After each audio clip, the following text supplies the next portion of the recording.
I wanted to share with you the first recipe I ever learned in my mother's kitchen in the west of Ireland when I was about 5 years old. It's called a Victoria sponge. It's a really basic sponge cake, but the reason I love it, not only because it brings me back to 5 years old, but also because it can be used for so many different things. It's really, really, really versatile.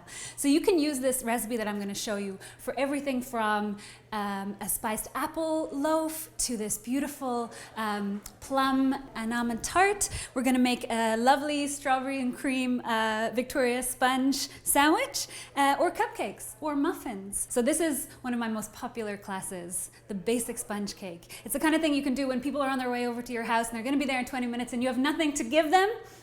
Turn to this recipe. It will not let you down. So all you need to remember is 1, 1, 1, half. You don't even need a recipe. 1, 1, 1, half. Don't ever forget it. It's going to be your go-to cake.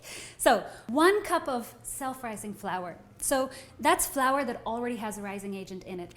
If you don't have that, maybe you don't bake so much, it's not a normal thing to have in the kitchen, you can use regular all-purpose flour with a little teaspoon of baking powder in there. Baking powder, not baking soda. They are not interchangeable.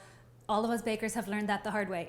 So here we go. You're going to have a cup of flour, cup of sugar, regular granulated sugar, a cup of eggs, which is 4 eggs. If you want to remember it that way, you can, but I like the 1, 1, 1 half. So if you start breaking eggs into a cup measure, you'll get 4. And then half a cup of fat. So you can go with butter, margarine, canola oil. They will all work great. If you want a really rich cake that you're not going to decorate too much afterwards, butter will give you a beautiful flavor. If you're going to put a rich buttery frosting on the top, go for canola oil. Keep it very simple and very light.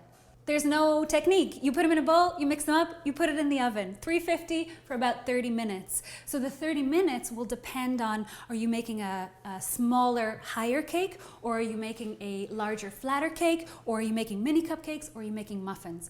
So I'm gonna leave you to your common sense for this one. Keep an eye on it. When it starts to turn golden, check it by putting a little cocktail stick in the middle. If the cake sticks to the stick, it's not ready. Give it 5 more minutes, check it again. Okay, so more or less 30 minutes for your a small 6-inch cake like this. For your regular cupcakes, a little less for mini cupcakes and flatter cakes, a little more maybe for something like a loaf tin. Here, I'm gonna fill our classic Victoria sponge cake. So all I'm gonna do is I'm gonna take some sweetened whipped cream. I'm gonna pop the top off. And this is great if you have one that's a little bit flatter or a little bit cracked or a little bit something and you wanna hide it, put him on the bottom. You could also add some jam in here. You could put some lemon curd. You could put some fruit coulis. Whatever you have, throw it there in the middle. I like to keep it simple with a little bit of whipped cream, almost to the edge because it is gonna smoosh down a little bit when you put that top on.